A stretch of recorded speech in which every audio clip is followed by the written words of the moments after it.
તો આ પુસ્તકમાં સર્વનું સ્વાગત છે.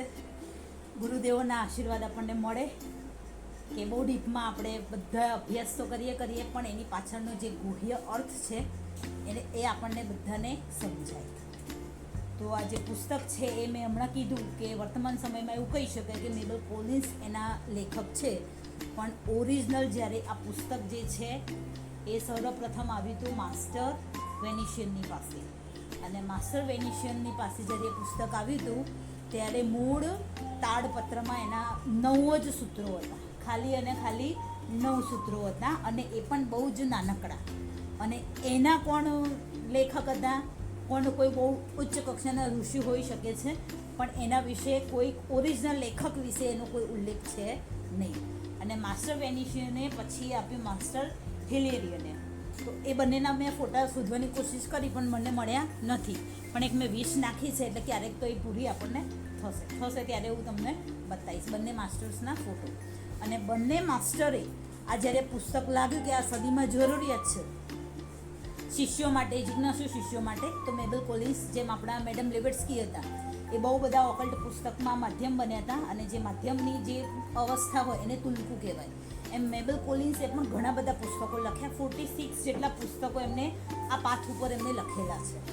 અને મેડમ લેવેટ્સ્કીની સાથે પણ મેબલ કોલિન્સે લ્યુસિફરના કરીને જે મેગેઝિન હતું એમાં સહાયક તંત્રી તરીકે અને બીજા રાઇટિંગ તરીકે, ઓથર તરીકે ઘણા બધા એમને થિયોસોફિકલ સોસાયટીના કાર્યો પણ મેબલ કોલિન્સે કર્યા છે. અને એમની અવસ્થા પણ ઘણી, એમના બોડી, એમના ફેસ ઉપરથી પણ આપણે જોઈ શકીએ કે સો ગ્રેજ્યુએટ ફેસ હતો. તો માસ્ટર્સના બ્લેસિંગ્સ એમની ઉપર પણ હતા, અને એમને ઘણા બધા પુસ્તકો આપણને ભેટમાં પણ આપેલા છે. તો ઓરિજિનલ લેખક વિશે આપણને ખબર નથી, પણ માસ્ટરે એ જે સૂત્રો છે એમાં શું કર્યું છે, એડ કર્યા છે. પછી બીજા જે એમના માસ્ટર્સ છે એમને પછી શું કર્યું છે, એનું થોડું એલાબરેશન આપેલું છે. અને પછી એની ઉપર પાછું લેડબિટર સાહેબે અને એની બેસન્ટે પછી કોમેન્ટ્રી આપી છે. એમ કરીને 9 સૂત્રોમાંથી અત્યારે આપણી પાસે 350 પેજનું ધરાવતું આ દળદાર પુસ્તક આપણી પાસે છે. હવે રમેશભાઈ હમણાં કીધું એમ, ધી પાથ ઓફ ધી ઓકલ્ટિઝમ. આ ઓકલ્ટિઝમના પાથ ઉપર આપણા થિયોસોફિકલ સોસાયટીમાં 3 પુસ્તકો, પાર્ટ 1, 2, 3 કહીએ તો પણ, અલગ અલગ નામ આપીએ તો પણ બહુ અગત્યના છે. જેમાં આપણે હમણાં રિસન્ટલી એક પુસ્તક પાર્ટ 1 એટલે at the feet of the master with commentary. Original પુસ્તક તો નાનું જ છે, પણ વિથ એની કોમેન્ટ્રી સાથેનું મૂળ પુસ્તક એ પાર્ટ 1. એ પુસ્તકનું જો તમે 50% સિલેબસ આપણે વિવેક, વૈરાગ્ય, સદ આચરણ અને પ્રેમ, એ 50% સિલેબસ પૂરું કરીએ છીએ તો એવું કહેવામાં આવે છે કે આગળની સ્પિરિચ્યુઅલ શાળામાં, એટલે કે દીક્ષા માટે થઈને તમે લાયક બનો છો, આપણા બોડી તૈયાર થાય છે. પછી આવે છે મૌનનો નાદ, એ પાર્ટ 2 પુસ્તક છે. તો મૌનનો નાદના 316 સૂત્રો છે, અને એ 3 ભાગમાં એ આપણે ખબર છે કે પુસ્તક વહેંચાયેલું છે. પહેલો જે છે મૌનનો નાદ ખંડ 2 છે, જે પાછું 2 ભાગમાં આપી દીધું છે, અને ત્રીજો ખંડ છે જે 7 પોર્ટલ ઓફ સમાધિની આપણને વાત કરે છે. તો સૂત્રો કોઈ ધર્મને સ્પર્શ નથી કરતા, પરંતુ ઓકલ્ટના પાથ ઉપર જ આપણને શું કરે છે, ગાઈડન્સ આપે છે. શરીરની પ્રકૃતિ કેવી છે, મનની પ્રકૃતિ કેવી છે, અને કઈ બાબતોનું ધ્યાન કરીશું તો આપણો જે માર્ગ છે એ ભટકતો, આપણો સમય ઓછો, આપણો મતલબ ભટકવું જરૂરી છે વિકાસ માટે થઈને, પણ એ જે સમય બરબાદી છે એ જો આવા સોનેરી પુસ્તકો આપણી પાસે હોય, સૂત્રો આપણી પાસે હોય, તો એ જે સમય છે એનો શું થઈ જતો હોય છે, વ્યય થતો અટકતો હોય છે. કારણ કે જ્યારે ભટકીને પાછા આવીએ છીએ ત્યારે પહેલાં કરતાં થોડા વધારે ડાયા બનીએ છીએ કે હવે મારે ભટકવાનું નથી, એટલે વધારે ડાયા બનીએ છીએ, વધારે શાણા બનીએ છીએ.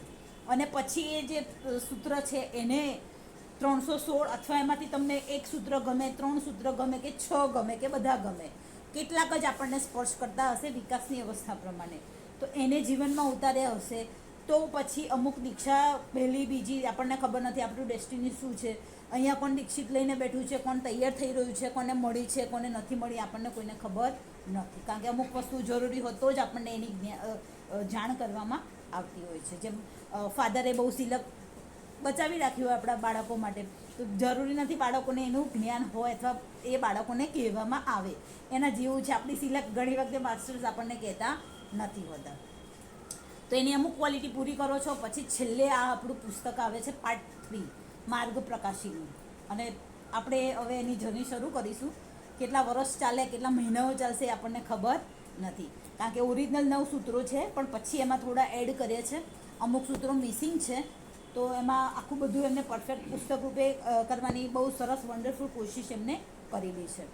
તો આ જે માર્ગ પ્રકાશીની જે ઓરિજિનલ જે 9 સૂત્રોની મેં હમણાં જે વાત કરી, તો જ્યારે આપણે થિયોસોફીમાં તો માનીએ છીએ કે આપણે વિકાસના એક વેવ્સમાં આવીએ છીએ. તો અત્યારે વિકાસના એક વેવ્સમાં આપણે કયા જીવન તરંગ જેમને ગુજરાતીમાં કહેવાય, તો આપણે અત્યારે મનુષ્ય, આપણે નીચે મિનરલ્સ, એની આગળથી ભૂત સત્વ 1 2 3, પછી આપણે ખનિજમાં આવ્યા, લાખો હજારો કરોડો વર્ષો એમાં વિતાવ્યા, પછી આપણે વનસ્પતિમાં આવ્યા, સંવેદનોનો એ બધાનો અનુભવ કર્યો, બહુ બધી એમાંથી પણ બહુ બધા સ્ટેજીસમાંથી આપણે પસાર થયા, એમાં હજારો કરોડો વર્ષ વિતાવ્યા.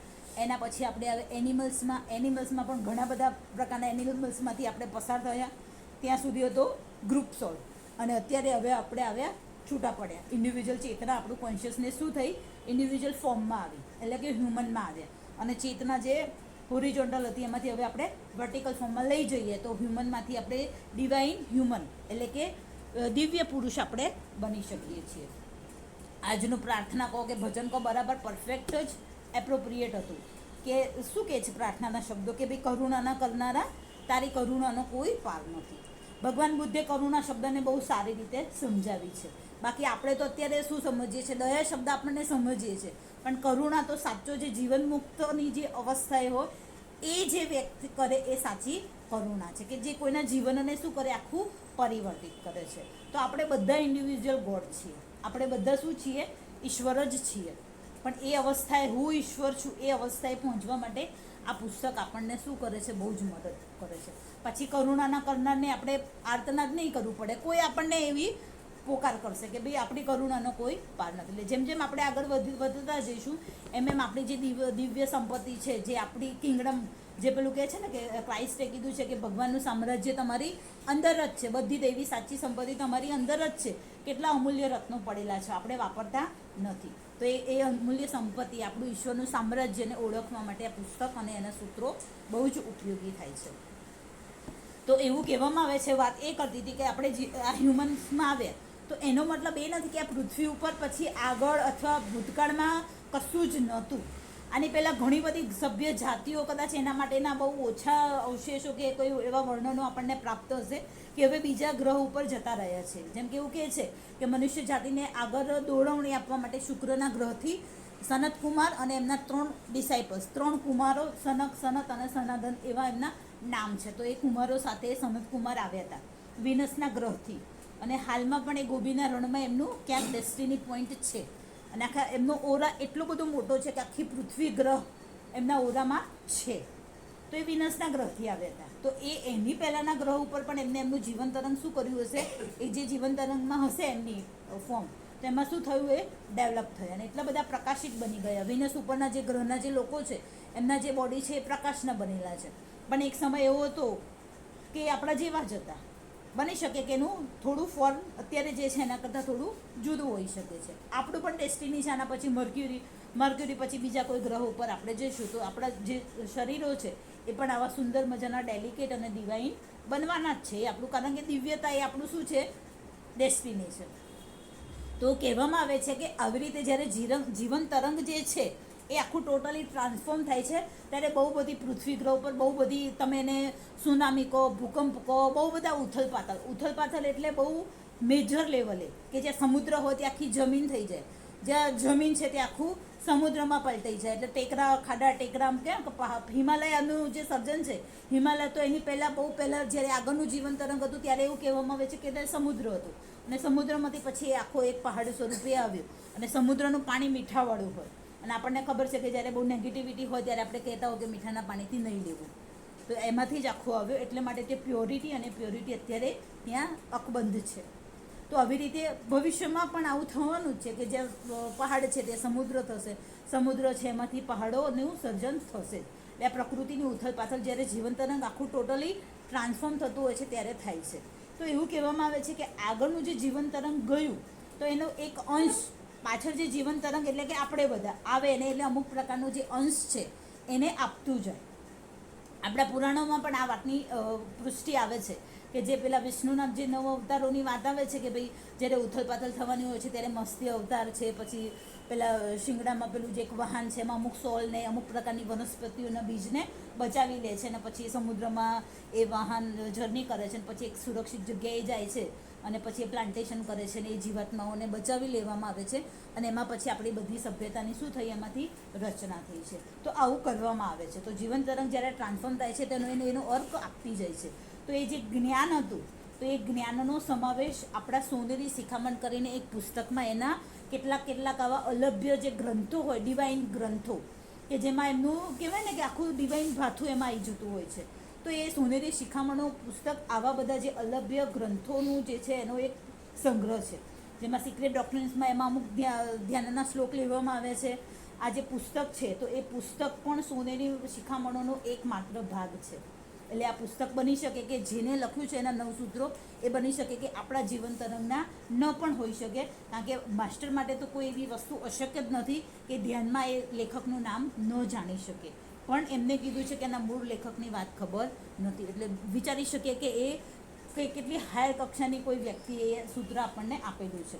એટલે સોનેરી શિખામણનું પુસ્તક જ્યારે મેડમ બ્લેવેટ્સ્કીને તૈયાર કરવામાં આવ્યા હતા તિબ્બતમાં, એના ઘણા બધા અંશોને એમને મોઢે કર્યા હતા. તો સોનેરી શિખામણોનું પુસ્તકમાં આ સૂત્રોનો પણ સમાવેશ થાય છે, એનો એક ભાગ છે. અને એમાં પછી માસ્ટર વેનિશિયને અને માસ્ટર હિલેરિયને અમુક એમાં શું કર્યું છે, એડ કર્યું છે, જેથી કરીને આપણે એને સમજવામાં સરળતા રહે. બાકી ઓરિજિનલ પુસ્તકો આપણે બોર્ડ ઉપર લખતા જઈશું, બહુ જ નાનકડા છે. હવે આપણે સૂત્રોની વાત કરીએ. તો જે સૂત્રો છે એનો અર્થ આપણે પ્રારંભિક લેવલે 2 રીતે કરી શકીશું. પુસ્તકમાં કીધું છે કે જિજ્ઞાસુઓ માટે પણ છે અને એવું પણ કીધું છે કે શિષ્યો માટે પણ છે. એટલે જે વ્યક્તિને આ પાથ ઉપર ચાલવું છે તો એવા જિજ્ઞાસુઓ માટે પણ આ પુસ્તકોમાંથી ઘણો બધો પ્રકાશ મળશે. અને જે માસ્ટરના દીક્ષિત થયેલા જે શિષ્યો છે એને પણ આ પુસ્તકો થોડું વધારે ઉચ્ચ કક્ષાનું એને શું કરશે, જ્ઞાન આપશે. Plus same to same part 1માં જે સૂત્રો છે એ જ એક્ઝેક્ટ ટુ એક્ઝેક્ટ પાર્ટ 2માં રિપીટ થાય છે, પણ પાર્ટ 2માં એ સૂત્રો સેમ ટુ સેમ રિપીટ થશે ત્યારે એનો અર્થ આખો બદલાઈ જશે. અને પછી તો એનો અર્થ એટલો ગુહ્ય, એટલો હાઈ લેવલનો છે કે દીક્ષા તમને મળી જ ગઈ છે અને હવે તમે આ પદાર્થને જે રીતે જુઓ છો અને એક દીક્ષિત શિષ્ય હવે એને જે રીતે જુએ છે એ આખું ચેન્જ થઈ જશે. એટલે આ પુસ્તકની સાથે સાથે મેં કીધું જો તમે થોડું વાંચશો અથવા થોડું લખવાની કોશિશ કરશો અથવા એના સૂત્રો પર થોડું આપણે ધ્યાન કરાવીશું તો થોડું શું થશે કે આપણને એમાં થોડું એક રસ પેદા થશે અને આપણો એક જે અર્થ છે એ નવો આપણે એને સમજી શકીશું, કારણ કે સાચો અર્થ તો એ જ હશે કે જે અંદરથી આપણે સમજી શકીશું. એટલે લેટબીટર સાહેબે બહુ સરસ કીધું છે કે જો તમારે આ માર્ગ ઉપર આગળ વધવું હોય તો એકલું ધ્યાન સફિશિયન્ટ નથી. ધ્યાન ખૂબ મદદરૂપ કરે છે પણ તમે થોડા જ આગળ વધી શકશો. એકલો અભ્યાસ પણ અગત્યનો નથી. થોડો અભ્યાસ કરશો તો તમારા પૂરતો જે મર્યાદિત રહેશે, પણ જો ધ્યાન અને અભ્યાસનો સમન્વય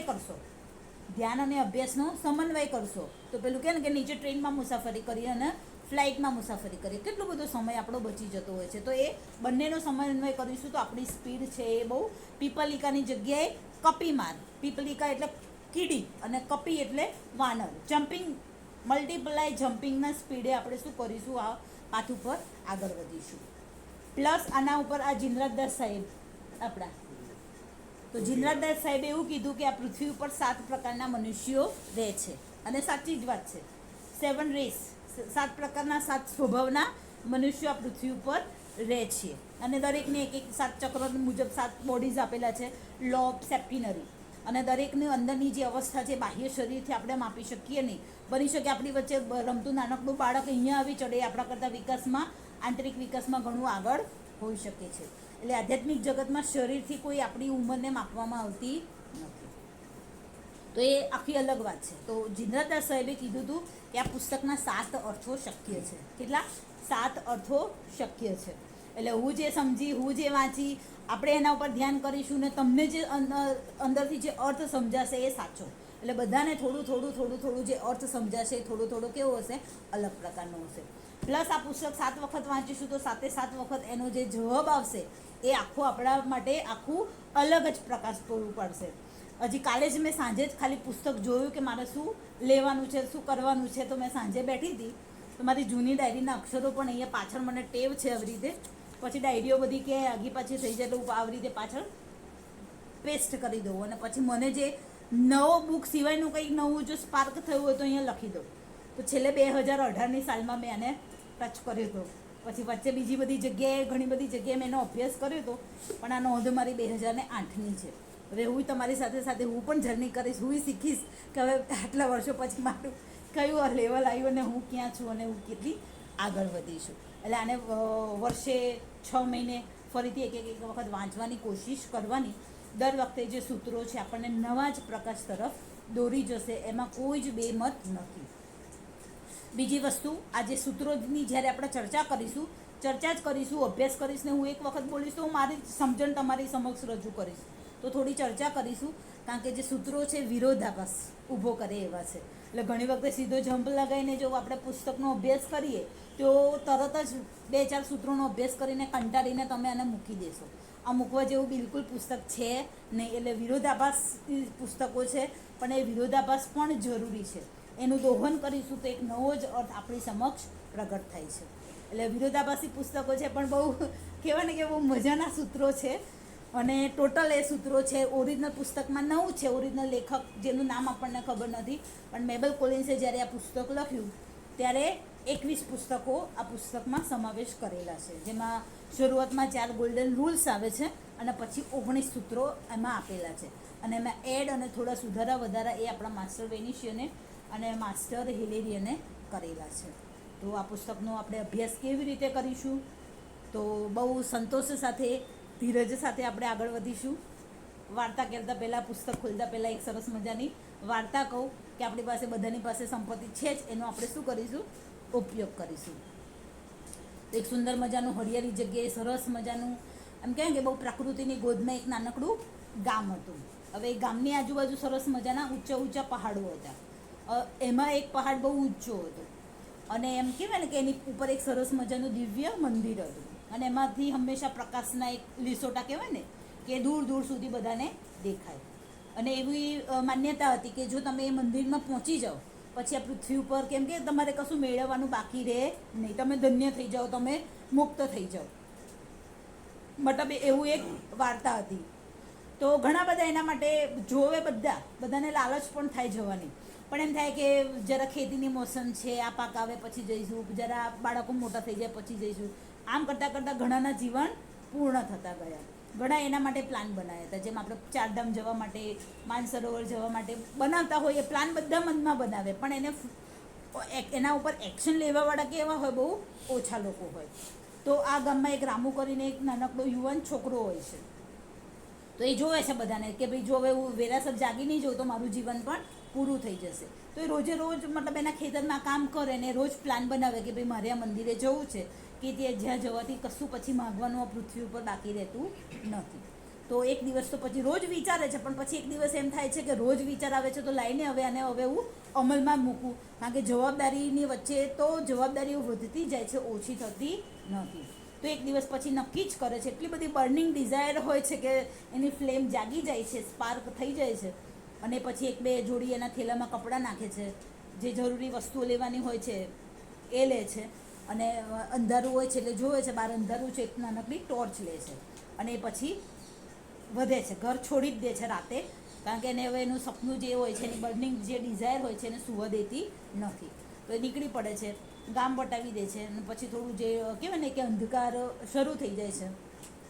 એના થેલામાંથી ટોર્ચ કાઢે છે અને પછી જોવે છે તો 3-4 કદમ જેટલો જ એને પ્રકાશ દેખાય છે. એટલે પછી આમ થોડી અગવડ તો પડે છે એને કે ભાઈ સૂર્યપ્રકાશમાં કામ કરવા ટેવાયેલા હોય, સાંજ પડે અંધારું થાય ત્યારે ગ્રામીણ લોકો સૂઈ જતા હોય, એટલે બહુ અંધકાર સાથે પરિચય હોય નહીં, અને બહાર સૂવે તો સરસ મજાના તારા અને બધું દેખાતું હોય, પણ સમહાવ એ દિવસે વાદળો વધારે હોય કે સમહાવ એને અંધકાર સાથે પનારો પડે છે. તો બહુ વિચારતો હોય છે, મૂંઝવણમાં આવે છે કે ભાઈ પાછો જતો રહું, મને દેખાતું નથી, કેટલી નાનકડી ટોર્ચ મારી પાસે છે. એમ કરતાં કરતાં આમ કે વિચારોના દ્વંદ્વ સાથે એ આગળ વધે છે. તો એક માણસ સામેથી આવતો હોય છે ને દેખાતો નથી ને એને ભટકાય છે.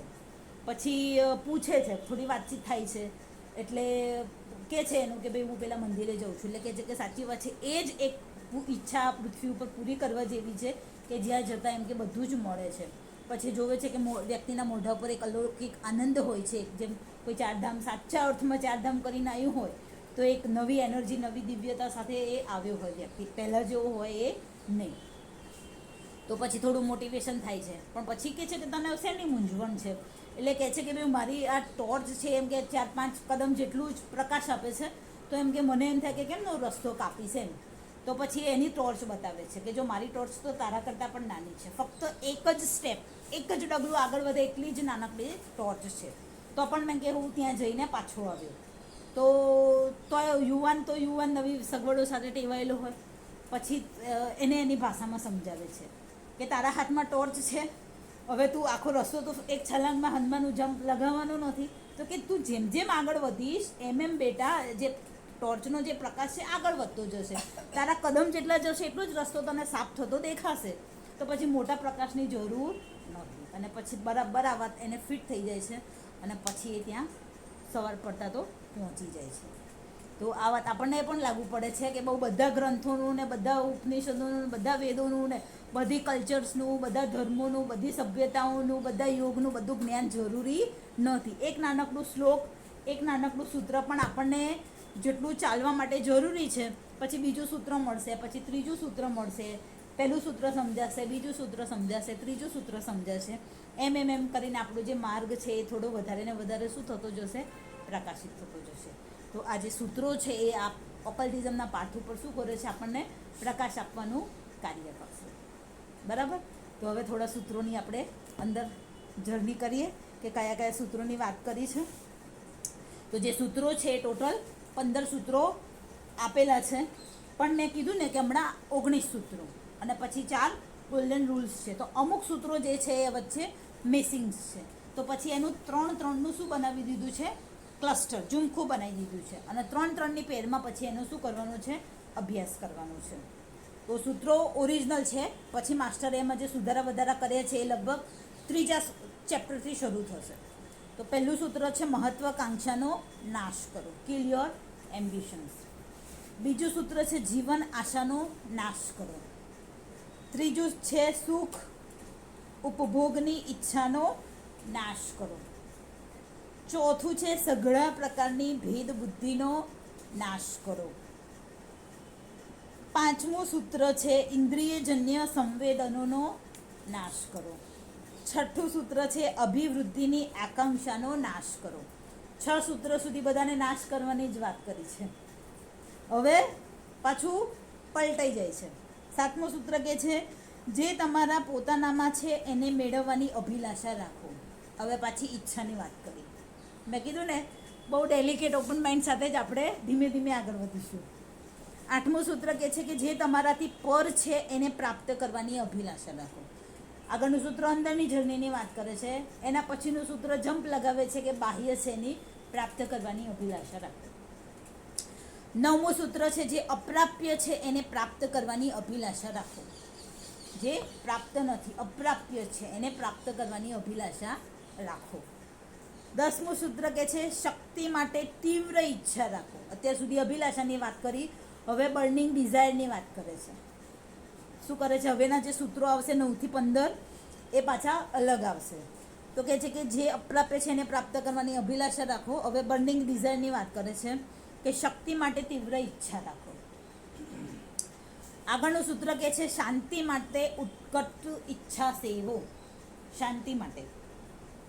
પછી કહે છે કે 12મું સૂત્ર આ સઘળા ઉપરાંત પરિગ્રહોની અભિલાષા રાખો. પરિગ્રહ એ પાલી ભાષા શબ્દ છે, એ વખતે આપણે જોઈશું. હવે 13મું, 14મું અને 15મું સૂત્ર પાછું કંઈક નવી વાત કરે છે. એ કહે છે માર્ગની શોધ કરો, સર્ચ કરો. 14મું સૂત્ર કહે છે હૃદયમાં ઊંડા ઉતરીને માર્ગને શોધો. અને 15મું સૂત્ર કહે છે હિંમતપૂર્વક બહાર નીકળીને માર્ગને શોધો. એટલે મેં કીધું વિરોધાભાસી છે, પણ આપણે બહુ સરસ, એનો અર્થ બહુ અદ્ભુત ડિવાઇન છે. એટલે એના ઉપર જો તમે મેડિટેશન કરશો ને તો ઘણા બધા પેલી ખિડકીઓ જે છે ને આપણી ખુલશે અને બહુ જ એનો નવો અર્થ આપણને સમજાશે. આપણું મન સ્થિર રહેશે, નવો અર્થ સમજાશે એટલે તમને એક નવા જ પ્રકારની એનર્જી પણ આપણને આ લઈ જશે. એટલે પુસ્તકનું પહેલું સૂત્રની હું એવી રીતે એવું માનું છું કે પહેલાં એક જ સૂત્ર પકડવાનું, મહત્વાકાંક્ષાનો નાશ કરો અને પછી પુસ્તકને બંધ કરી દેવાનું. અને એના ઉપર પહેલાં લેખકનું જે મેં તમને ફોટો બતાવ્યો, આપણે જ્યારે હું મૂકીશ ને વિડીયો ત્યારે એને આપણે લઈ લઈશું પોસ્ટરમાં, એટલે આપણને એ ફોટો પણ યાદ રહે. કોઈ પણ પુસ્તકનો અભ્યાસ કરવો હોય તો એના ઓથરની જે એનર્જી હોય એની સાથે જો આપણે આપણી ચેતનાને કનેક્ટ કરવાની કોશિશ કરીએ તો સમજવો એને કયા લેવલથી એ પુસ્તક લખ્યું છે, તો આપણે એ લેવલને જો પકડી શકીએ તો આપણને બહુ ઇઝી થઈ જાય સમજવા માટેનું. કારણ કે પેલું કહે ને કે અર્થનો અનર્થ કરવો તો આપણને ઇષ્ટથી અનિષ્ટ તરફ લઈ જાય. તો એ ઓથરની એનર્જી કયા સંદર્ભમાં માસ્ટરે પુસ્તક આપણને મેબલ કોલિન્સને લખવાની પ્રેરણા આપી હતી, તો બહુ ઉચ્ચ અર્થ એનો આ પુસ્તક ધરાવે છે. તો નાનકડું સૂત્ર લેવાનું, શાંતિથી બેસી જવાનું, પહેલાં એનો અર્થ પોતે સમજવાની કોશિશ કરવાની. નવા સ્પાર્ક આવશે જ. 100% હું તમને ગેરંટી આપું છું કે તમે જ્યારે ધ્યાન કરશો તો બહુ બની શકે કે ઓછા અર્થ સમજાશો, પણ પછી તમે એને ભૂલી જવાનું, પછી વાંચવાનું પુસ્તકનું નીચેનું જે સૂચના આપેલી છે, જે થિયરી આપી છે એને વાંચવાની. પણ તમે તમારા માઇન્ડને તો એક હોમવર્ક આપી જ દીધું છે. એટલે તમે જ્યારે રસ્તે ચાલતા હશો, વ્હીકલ ચલાવતા હશો, બાથરૂમમાં નહાતા હશો, ખાતા હશો, અને એકદમ અંદરથી એક સ્પાર્ક થશે, એક નવો જ અર્થ આવશે તમને. 2 દિવસ પછી, 3 દિવસ પછી એનો એક સ્પાર્ક તમને લખાશે. જો તમને એટલો ઇઝી અર્થ હશે, એટલો બધો ઇઝી ડિવાઇન અર્થ હશે, પણ જો તમે એને નહીં લખો ને તો એ પાછો બીજી વખત મારા બહુ અનુભવ છે, એ અર્થ બીજી વખત મેમરીમાં રિકોલ નથી થતો, ક્યારેય નથી થતો. હું એ બહુ જ કહું કે હો આટલો ઇઝી અર્થ છે, પછી હું કહું કે હું લખી લઈશ, એ ફરીથી એ યાદ જ નથી આવતું. એટલે નાનકડી હાથ વગી પેન પેન્સિલ ક્યાંક રાખવી, અને એ બહુ ઇઝી હશે પણ બહુ ડિવાઇન હશે.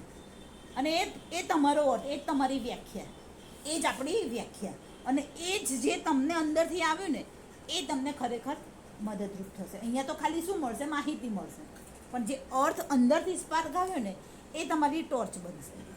અને એ આવશે જ, બધાને આવશે ને આવશે જ. હવે આપણે કેટલા બધા લોકો છીએ, એટલે આવા બધાના ડિવાઇન અર્થ મળશે તો આપણું જર્ની કેટલી બધી ફાસ્ટ બની શકે છે, કેટલી બધી ટોર્ચો ભેગી થશે ને ભેગી. એટલે પહેલાં સૂત્રને લેવાનું, મેડિટેશન કરવાનું, ભૂલી જવાનું એને, અનકોન્શિયસ માઇન્ડને હોમવર્ક આપી દીધું. ગમે ત્યારે ઉઠતા બેસતા, ખાતા પીતા, સવારે ઉઠતા એનો અર્થ આવશે ને આવશે. મહેરબાની કરીને લખી લેજો, નહીં તો મારી જેમ પછી રિકોલ નથી જ થતી. આખું પુસ્તકમાં બધું મને કહેશો ને હું તમને મેમરી A to Z કહી દઈશ, પણ જે અંદરથી આવેલો અર્થ ક્યારેય ફરીથી રિકોલ કરી શકાતો નથી. તો આવી રીતે તમે આ પુસ્તકનો અભ્યાસ કરજો. તો લેડબીટર સરે જે કીધું ને કે બેલેન્સ થશે અભ્યાસ અને ધ્યાન, તો આપણા માટે બહુ જ આ પાથ ઉપર ચાલવું બહુ સરળ બનશે. પ્લસ આપણે આપણા બોડીનો, આપણા બ્રેઇનનો પણ ઉપયોગ કર્યો, ધ્યાન પણ કર્યું, અને પછી એને વર્તમાન સમયમાં પુટ ઇન પ્રેક્ટિસ આપણે શું કર્યું, એને એક્શનમાં પણ લાવ્યા. એટલે જ્યારે આપણે ડિવાઇન તરફ જવા માટે જો આટલા પ્રયત્નો કરીએ તો ડિવાઇન પણ આપણા માટે રાહ જોઈને બેઠું જ છે કે ક્યારે આપણે અંદરની તરફ એને મળવા માટે જઈએ. એ તો આપણી પાસે જ, પણ અજ્ઞાનના આવરણના કારણે આપણે એની સાથે સંવાદ નથી કરી શકતા, એને મળી નથી શકતા. તો આ આપણી શું કરશે? બંધ ખિડકીઓ, અજ્ઞાનના જે લેયર્સ છે એને શું કરવાનું કોશિશ કરશે? તોડવાની કોશિશ કરશે. અને એ ધારામાં રહેજો, હું પણ રહીશ તો બહુ જ આપણને મજા આવશે. તો આવા પુસ્તકોમાં આપણા આવા જે કહેવાય ને કે દ્વિઅર્થી, સપ્તઅર્થી સૂત્રોનો આપણે અભ્યાસ કરવાના છીએ. તો જે બેઝિક જે વાત છે કે આપણે એને 3 ક્લસ્ટર્સમાં આપણે એને જોઈશું. તો રાજાભાઈ લાદીવાળાએ મૂળ પુસ્તકનો અનુવાદ કરેલો, અને જ્યારે એ એમની લોજમાં, પોરબંદરની લોજમાં એ અભ્યાસ કરાવતા હતા ત્યારે મૂળ અંગ્રેજી પુસ્તકમાંથી જ એમને લીધેલું શરૂઆતમાં. પછી એમને એ શોધતા હતા કે હિન્દી કે કોઈ ગુજરાતી ભાષામાં આ પુસ્તક મળે તો સારું, પણ એમને ક્યાંય મળ્યું નહીં. એટલે અંદરથી જ એમને પ્રેરણા થઈ કે ભાઈ હું પોતે અભ્યાસ કરાવું છું તો હું પોતે જ કેમ એનો અનુવાદ ન કરું. તો પોતે જ એનો અનુવાદ કર્યો, અને પછી ગુજરાત ફેડરેશને એનો પહેલો ભાગ જે છે એ છાપેલો. અને એ વખતે કહેવાય ને કે પૈસા તો બહુ બધું કોઈની પાસે એ વખતે નાણું બહુ ઓછું જ હતું. તો જ્યારે આપણા રાધા બનિયર પોરબંદર લોજના કોઈ કાર્યક્રમમાં આવેલા, તો એમને જ્યારે વાતની આ રજૂઆત કરી હતી તો બીજા ભાગ માટે આમાં લખ્યું છે 710 રૂપિયા ઇન્ડિયન સેક્શનમાંથી રાધા બર્નિયરે મોકલી આપેલા. અને પછી આ 2 ભાગમાં આખું પુસ્તક આપણા બધાની સમક્ષ એ આવેલું હતું. અને લગભગ 3 વર્ષ સુધી એમને એમની લોજમાં પુસ્તકનો અભ્યાસ કરાવેલો. એટલે રાધા બર્નિયરનું, આપણા ઇન્ડિયન સેક્શનનું, આપણા ગુજરાત ફેડરેશનનું બધાનું યોગદાન આ પુસ્તક આપણી સુધી આવ્યું છે. તો એમાં છે. અને મારી પાસે જ્યારે મેં રોહિત લોજમાંથી આ પુસ્તકનો અભ્યાસ કરાવ્યો હતો ત્યારે 2 પાર્ટમાં પુસ્તક હતું. મેં કીધું ને પહેલો પાર્ટ અને એ બરાબર જ પ્રિન્ટ એકચ્યુઅલી કર્યું હતું કે પહેલો પાર્ટ જે છે એનો કંઈક મિનિંગ જુદો છે અને પાર્ટ 2 થોડો પતલો છે પણ એનો મિનિંગ જુદો છે. પણ પછીથી ફેડરેશને શું કર્યું કે બંને પાર્ટને એકમાં કમ્બાઈન કરી લીધા છે. ક્યારેક જોવા માટે એ બંને પાર્ટને હું લઈ આવીશ. બહુ જૂના પીળા પડી ગયેલા એના પુસ્તકો છે. તો આવી રીતે 2 પાર્ટમાં આખું પુસ્તક છે અને ખરેખર રાજાભાઈ લાદીવાળાની મહેનત આમાં રંગ લાગેલી છે. તો હવે આપણે જે બેઝિક ઇન્ફોર્મેશન્સ મારે આપવાની હતી મેં કીધું કે સોનેરી શિખામણોનો પુસ્તકમાં આને જે પહેલો અંશ છે એને સાચવી રાખેલો છે. બહુ અલભ્ય છે. એ પૃથ્વી કદાચ આના ઓથરો બહુ જે હશે કદાચ બહુ દિવ્ય કક્ષાએ અત્યારે હશે. માસ્ટર્સની કૃપા છે. માસ્ટરે પોતે પણ એમાં ઘણા બધા એડિશન્સ આમાં કરેલા છે. મેબલ કોલિન્સ એમના એક માધ્યમ બન્યા છે. એમના દ્વારા આ પુસ્તક આપણને મળેલું છે અને બહુ સુંદર અદ્ભુત પુસ્તક છે. તો બીજું ચેપ્ટર જે છે જ્યાંથી સૂત્રોની શરૂઆત થાય છે એની આપણે વાત કરીએ અને આ બોર્ડ ઉપર તો હવે નેક્સ્ટ ટાઈમથી આપણે લખીશું. તો ખાલી હું વાંચીશ અને પછી એના ઉપર થોડું આપણે હોમવર્ક કરીને આવીશું. થોડું વિચારી હોમવર્ક એટલે એવું કે અઘરું નથી પણ થોડું તમને રસ પેદા થાય તો વધારે સારી રીતે જે 19 સૂત્રોની જે મેં વાત કરી એ 19 સૂત્રો બહુ મહાન છે પણ એને સમજવા માટે 4 ગોલ્ડન રૂલ્સ અને એના માટે જ આ આપણું લાઇટ ઓન ધી પાથ પુસ્તક વધારે કિંમતી બન્યું. એના 4 ગોલ્ડન રૂલ્સ એ આપણને બહુ અલભ્ય પ્રકારની ઊંચાઈ આપણને લઈ જાય છે કે એક શિષ્ય કેવો હોવો જોઈએ. ખરેખર શિષ્ય રેડી હશે તો શિષ્યએ ગુરુ શોધવાની જરૂર નથી. When disciple is ready then master will appear. When disciple is ready then master will appear. એટલે કે જ્યારે શિષ્ય તૈયાર હોય છે ત્યારે ગુરુ એની સમક્ષ આવે છે. પ્રગટ થાય છે એવું આપણે બોલીશું નહીં, ગુરુ એની સમક્ષ આવે છે. તો આ જે 4 ગોલ્ડન રૂલ્સ છે એ 4 ગોલ્ડન રૂલ્સ આપણને શિષ્ય બનવાની જે ક્વોલિટી છે એમાં શું કરે છે? ઇન્ક્રીઝ વધારો કરવામાં મદદ કરે છે. તો પહેલો એનો જે ગોલ્ડન રૂલ્સ છે કે આંખો દર્શન કરી શકે એ પહેલાં તે અશ્રુ સારવા અશક્ત બનવી જોઈએ. આંખો દર્શન કરી શકે એ પહેલાં તે અશ્રુ સારવા અશક્ત બનવી જોઈએ. એટલે જ્યારે આપણે માસ્ટર્સની સામે ઊભા રહીએ ત્યારે આપણી આંખોને એટલી બધી આપણે ટ્રેન કરેલી હોવી જોઈએ કે લાગણીઓના અતિરિક્તમાં આવ્યા વગર માસ્ટર્સના એઝ ઇટ ઇઝ આપણે દર્શન કરી શકીએ. એમની આંખમાં આપણે જોઈ શકીએ. બહુ બધા ગુહ્ય મિનિંગો છે એ નેક્સ્ટ ટાઈમે આપણે જોવાના જ છીએ પણ બેઝિક આ નિયમ છે. હવે જ્યારે એવું કહેવામાં આવે છે કે જ્યારે મેડમ બ્લેવેટ્સ્કીને આપણા જે મહાન ગુરુ જે છે એમની સમક્ષ લઈ ગયા હતા તો મેડમ બ્લેવેટ્સ્કી જે ગોલ્ડીબારના યુદ્ધમાં પુરુષનો વેશ લઈને એ લેડીઝ લડેલી અને બહુ કહેવાય ને કે બહુ મજબૂત એનું વ્યક્તિત્વ હતું. બહુ મજબૂત એમ કહેવાય ને કે એમ નારી દેહમાં છે પણ બધા જ કેરેક્ટરિસ્ટિક એક પુરુષ જેટલા હતા અને બધી જ રીતે દુર્ગાનો પણ રોલ નિભાવ્યો. યુદ્ધમાં પણ લડી. માસ્ટર્સની બહુ તિબ્બતમાં જઈને કડક ટ્રેનિંગ પણ એને લીધી. દેશ વિદેશોનો એમને મુસાફરીઓ કરી. બહુ બધી જે ઓબ્સ્ટેકલ્સ હતા માર્ગના એને ઝેલ્યા. આ શરીરને એમની જે બીમારી હતી એ બીમારીને એમને પાછી ઠેલી અને એની વચ્ચે રહીને એમને જે સિક્રેટ ડોક્ટ્રિન છે પુસ્તક એમને લખેલું. તો બહુ કહેવાય ને કે આખું જીવન એમને ઓબ્સ્ટેકલ્સને ચેલેન્જની સાથે વિતાવ્યું. એ મજબૂત મહિલાને જ્યારે આપણા માસ્ટર્સની સમક્ષ લઈ જવામાં આવેલા ત્યારે એ બેભાન થઈ ગયા હતા. પોતે એ બેભાન થઈ ગયા હતા. એટલો બધો ઝળહળતો દિવ્ય પ્રકાશ એ મહાપુરુષની આભામાં હતો. એટલે આ ગોલ્ડન રૂલ્સ આપણને કહે છે કે જ્યારે મહાપુરુષના આપણે દર્શન કરીએ એ પહેલાં આપણી જે આંખ છે એ અશ્રુ સારવા અશક્ત બનવી જોઈએ. હવે આના વિશે તમે શું સમજ્યા એ આપણે નેક્સ્ટ મંથમાં જ્યારે આવશે ત્યારે આપણે લઈશું અને પછી ઓરિજિનલ એનો જે અર્થ છે હું જે સમજી એ બતાવીશ. તમે જે એક અન્ડરસ્ટેન્ડિંગ સાથે આવે એની આપણે ચર્ચા કરીશું અને પછી પુસ્તકમાં આપણને કીધું માસ્ટરે એની આપણે વાત કરીશું. તો આ સાથે મારું આજનું જે વક્તવ્ય છે એને આપણે પૂર્ણ કરીએ છીએ. બહુ શાંતિથી સાંભળ્યા એ બદલ ખૂબ ખૂબ આભાર.